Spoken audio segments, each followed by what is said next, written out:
उस माँ ने वृद्धाश्रम से अपने बेटे को फोन लगाया। फोन की रिंग बजी, फोन उठाया उस बच्चे ने। माँ ने कहा कि बेटा, बोले कौन बोल रही हो? बोले मैं तेरी माँ बोल रही हूँ। क्या बात है माँ, इतनी रात को फोन करने की जरूरत क्या है? उस माँ ने कहा बेटा तुझे याद नहीं लेकिन मुझे याद है, 17 अगस्त की रात 2 बजे तेरा जन्म हुआ था और आज ये माँ तुझे मुबारकबाद देना चाहती है, तुझे शुभकामनाएं देना चाहती है। तो बेटा जीवन में बहुत ऊंचाइयों को प्राप्त करे। जो दिन मैंने देखे वो दिन तू कभी ना देखे, तेरे पास कोई बददुआएं ना आए। मेरे बच्चे ये जन्मदिन की शुभकामनाएं ले ले मेरे से। जानते हो बच्चे ने कहा माँ तेरा दिमाग खराब है, रात को 2 बजे मुझे फोन लगा रही है, क्या जरूरत थी? सुबह भी तो बोल सकती थी ना, मेरी रात की नींद हराम कर दी तूने। माँ ने कहा बेटा मैं अपने जज्बातों पे कंट्रोल रखूंगी, मुझसे गलती हो गई। मेरे बच्चे आज के दिन मैं तुझे भूल नहीं पा रही हूँ, जब से इस वृद्धाश्रम में आई हूँ।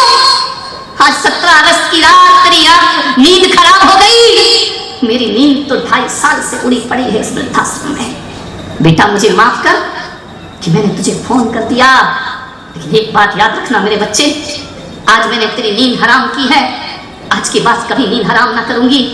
लेकिन बस एक बात का उत्तर मुझे दे दे, मैंने तुझे शुभकामनाएं दी तो तेरी नींद हराम हो गई।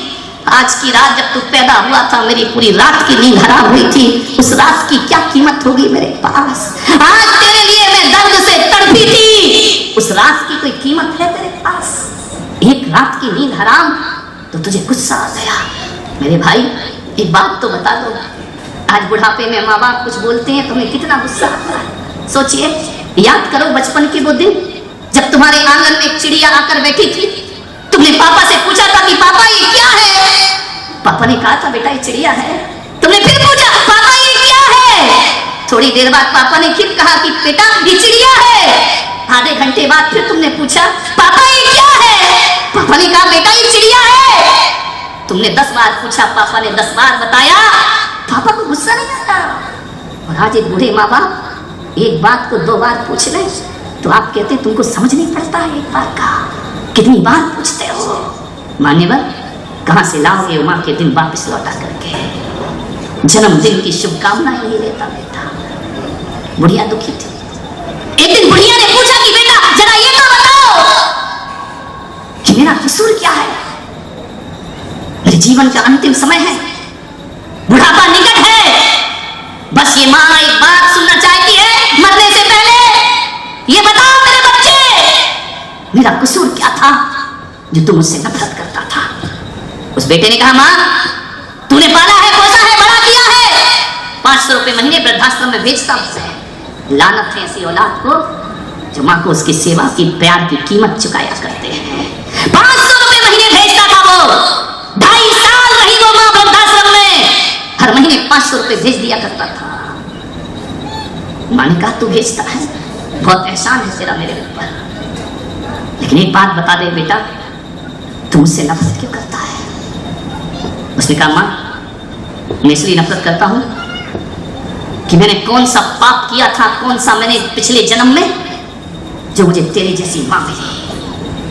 एक बात याद रखो मेरे भाई, आज भी इस धरती पर हर माँ के पास एक अच्छा बेटा है, लेकिन किसी बेटे के पास अच्छी माँ नहीं है मेरे भाई।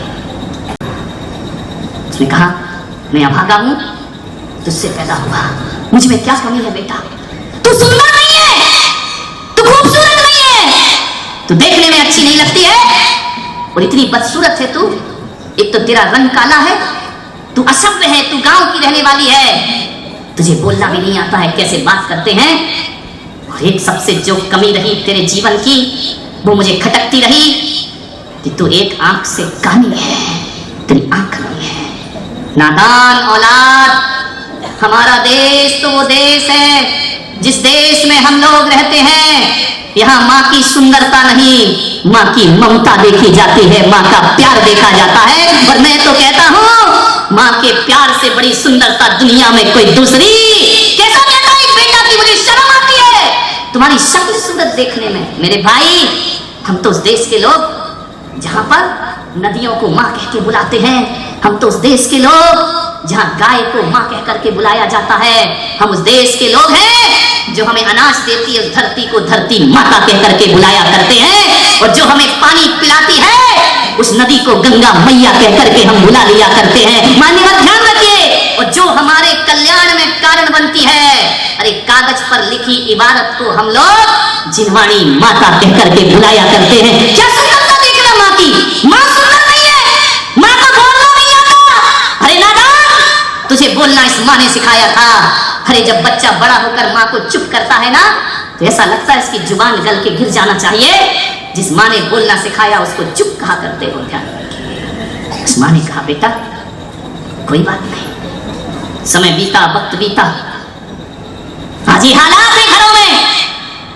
एक लड़का ऑफिस से आता है, दफ्तर से आता है, दुकान से आता है, सीधा आता है अपने कमरे में चला जाता है, टीवी देखने बैठ जाता है।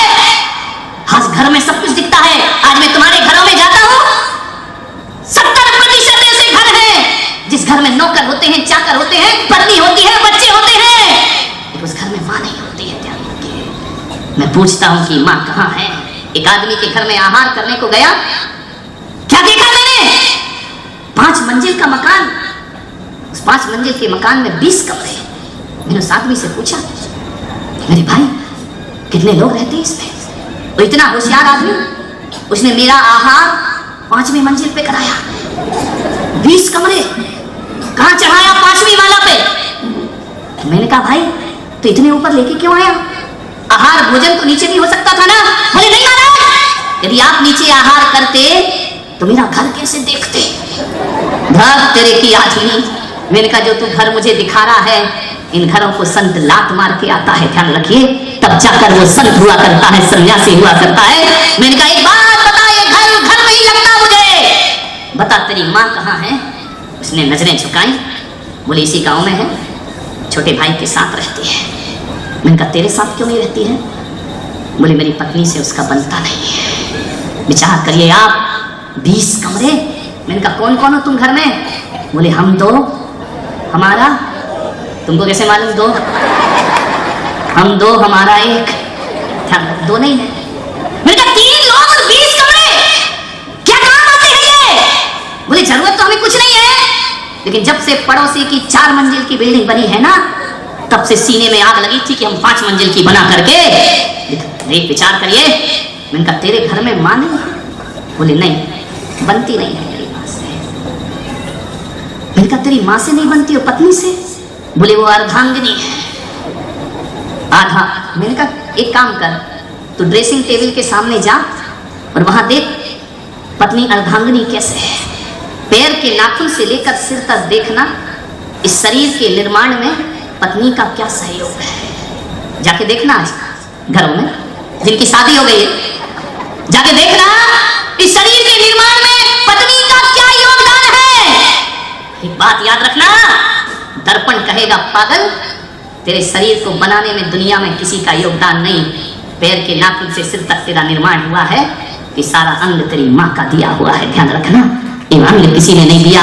एक बात याद रखना, आज मैं पूना में कहता हूँ, पत्नी यदि अर्धांगिनी है तो माँ सर्वांगिनी हुआ करती है, वह सारे अंग की निर्माता हुआ करती है। माँ से बड़ा फर्क, माँ ने पूरा शरीर बनाया है।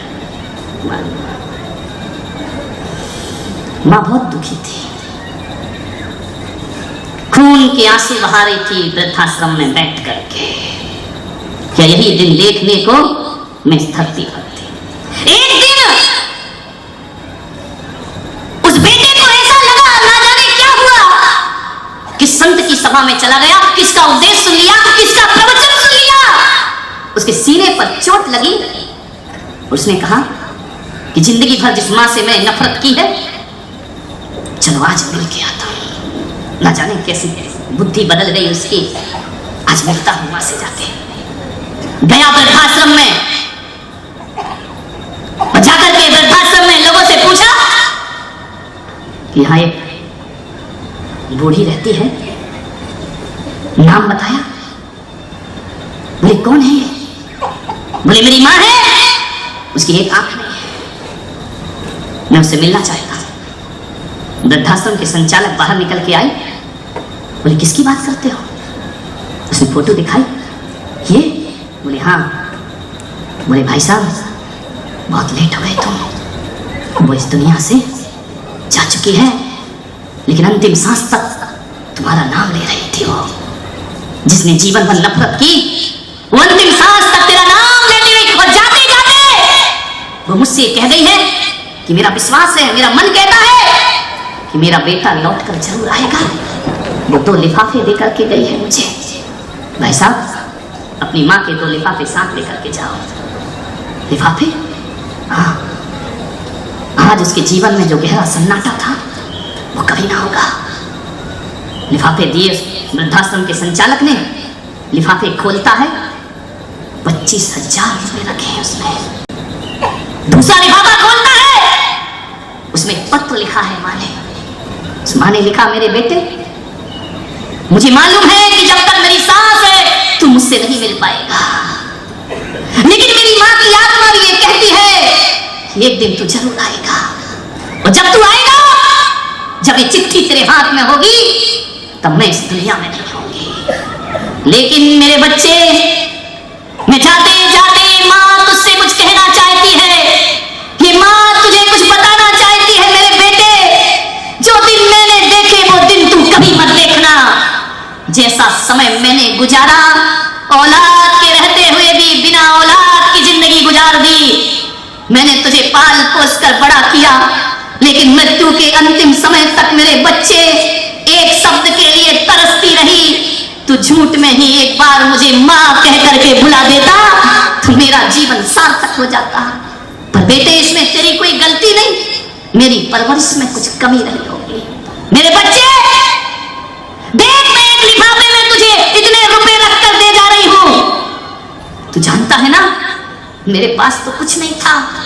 तू 500 रुपए महीने मुझे भेजता रहा ना, वो मैंने खर्च नहीं किए। वृद्धाश्रम वालों ने सारी व्यवस्था की, मैं जोड़ते रही जोड़ते रही जोड़ते रही। इन 2.5-3 सालों में मैंने तेरे भेजे हुए 25,000 रुपए जोड़े हैं मेरे बच्चे। ये पैसा तू रख ले, मैं तेरे लिए एक विरासत दे करके जा रही हूँ। ये तेरे काम आएंगे, मेरे काम तो कुछ ना आए। और एक बात याद रखना बच्चे, मैं तो अभी भी अपना सौभाग्य समझती हूँ कि कैसा भी मेरा बेटा हो, मुझे कम से कम 500 रुपए तो भेजता रहा। लेकिन जब काल चक्र बदलता है और जब तेरी औलाद तुझे घर से बाहर निकालेगी और उसके पास अभी 500 रुपए देना भी मंजूर नहीं हुआ, ये माँ की दौलत तेरे बहुत काम आएगी। उस वृद्धाश्रम में तेरे जीवन का सहारा बनेगी। इसे संभाल के रखना। ये होती है माँ मेरे भाई। माँ ने कहा, बेटा जिस नफरत को मैंने सहन किया है, अरे सारी दुनिया नफरत करे तो माँ को दर्द नहीं होता है। औलाद नफरत करे, माँ का सीना फट जाता है। पालनहार ही मारनहार हो गया। उसने कहा, मेरे बच्चे एक राज की बात सुन ले। जिस माँ से तू नफरत करता था, जिस माँ को तू देखना नहीं चाहता था, वजह यही थी कि मेरी यहाँ एक आंख नहीं थी। हाँ जी माँ तुझे राज बताती है बेटा, कानी मैं नहीं थी, काना तो तू पैदा हुआ था। जब इस धरती पर आया था तेरी एक आंख नहीं थी मेरे बच्चे, लेकिन मैं जानती थी कि मेरे बच्चे की एक आंख नहीं होगी तो लोग इसे मनहूस कह करके बुलाएंगे, लोग इसका सुबह से मुंह नहीं देखेंगे। जब तू काना पैदा हुआ था ना मेरे बेटे, उस समय मुझे लगता था ये बच्चा अपनी जिंदगी कैसे जिएगा। आज जिस माँ से तू नफरत करता था, ये आंख तेरी आंख काना तू था, दूसरी आंख उसने इस माँ ने लगाई थी अपनी निकाल के कि ले तू अच्छे से जिंदगी जीना, तू खुशहाल के। ये राज है मेरे जीवन का, जिसे सीने में लेकर मैं चली जाती। लेकिन ये नफरत भरी निगाहें जो तूने मुझे देखा है मेरे बच्चे, तेरी आंख में जो दूसरी आंख है वो मेरे द्वारा दी गई आंख है। एक बात बता मेरे बेटे, ये राज यदि मैं तुझे पहले ही बता देती तो शायद तुझे माँ की कीमत पता ना चलती। हाथ से पत्र छूट गए उसके, छलछला गई आंखें कि एक माँ वो होती है जो खुद की बदसूरती स्वीकार करती है लेकिन बच्चों को रोशनी दिया करती है। उसने कहा, माँ तू लौट कर वापिस आ जा, अब लाख पुकारो आवाज लगाओ, जो उस पार जाता है फिर लौट कर कभी वापिस नहीं। फूट फूट कर रोया वो बच्चा। वृद्धाश्रम के संचालक के चरणों में गिर गिर कर आंसू बहाए, कैसा भी करो मेरी माँ मुझे वापस लौटा दो। माँ फिर दोबारा जिंदगी में वापस नहीं मिला करती है मेरे भाई।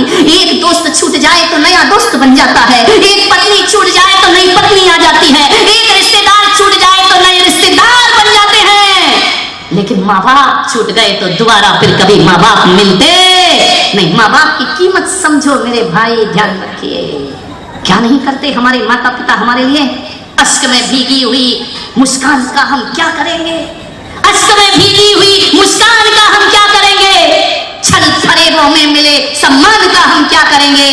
काम जो औलाद ही माँ बाप के ना आ सकी तो पूजते मंदिरों में भगवान का हम क्या करेंगे, पूजते मंदिरों में भगवान का हम क्या करेंगे। ध्यान रखिए। आज जो नौजवान बैठे हैं, पहला दिन है, सभा लेट हो सकती है, लेकिन फिर भी अपने विषय को समेटने का प्रयास कर रहा हूं मान्यवर। मां पर तो इतना है कि मैं बोलते जाऊं। यदि आप मुझे सब्जेक्ट दे दो कि मां पर बोलिए तो 22 दिन की ज्ञान गंगा भी कम पड़ जाएगी। इतना बड़ा चरित्र मां का हुआ करता है, पूरी जिंदगी कम पड़ जाएगी मां पर बोला जाए तो। कौन कहता है कि मां बाप से रिश्ता टूटता है। एक बात ध्यान रखना, तीर्थंकर जैसे महापुरुष, इनको भी जन्म लेने से पहले मां की गोद में खेलना पड़ा है मेरे भाई, ध्यान रखना। नारायण पुरुष भी, महापुरुष, अवतार पुरुष, पीर, पैगंबर, महावीर जो भी धरती पर आते हैं, कुछ मिले या ना मिले, मां की गोद में तो सबको जाना ही पड़ता है। एक बात याद रखना, एक मां ही है हमें जो जन्नत से उतार के धरती पर लाती है मान्यवर। राम को भी मां की गोद में खेलना पड़ा, कृष्ण को भी मां की गोद में खेलना पड़ा, महावीर को भी मां की गोद में खेलना पड़ा, मोहम्मद पैगंबर को भी मां की गोद में। मां की गोद को छोड़ के कैसे जीवन जियोगे। लोग कहते हैं कि भगवान जैन दर्शन कहता है कि जब तीर्थंकर मोक्ष जाते हैं तो सबसे नाता तोड़ लेते हैं, लेकिन मैं पुलक सागर ऐसा नहीं मानता। बात उल्टी है, बात कड़वी है, बात चुभे।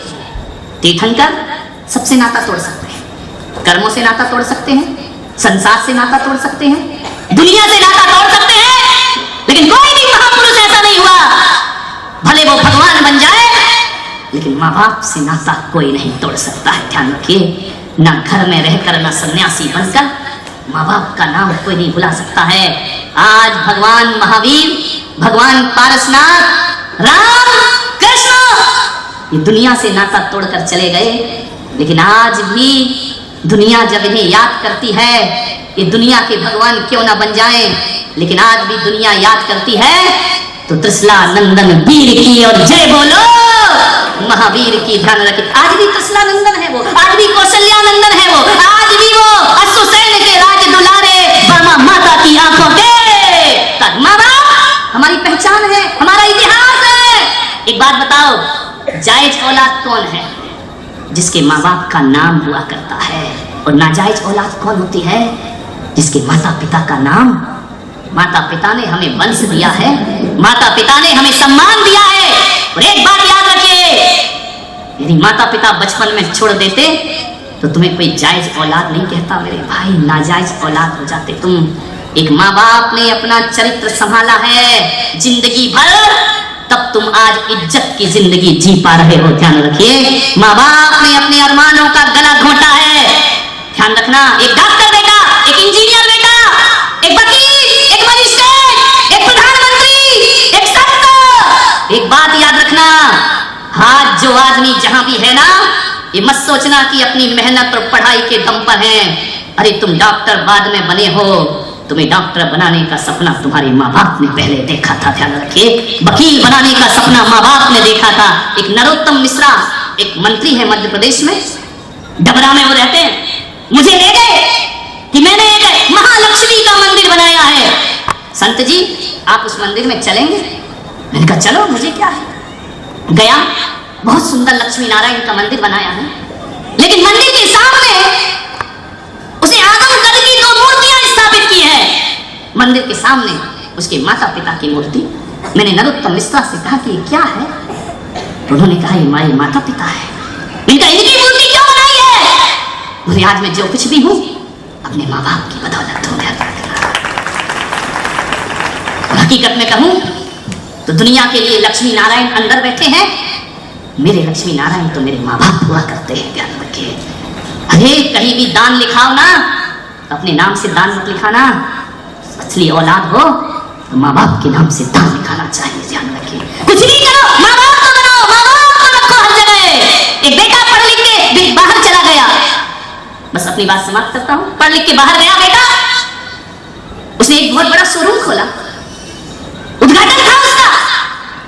उस बेटे ने अपने पिता को बुलाया कि पिताजी आओ, मेरे शोरूम का उद्घाटन होना है, आप आओ। पिता गया, शहर की बड़ी बड़ी हस्तियां उसके उद्घाटन में पहुंची, नामी ग्रामी लोग उद्घाटन में पहुंचे।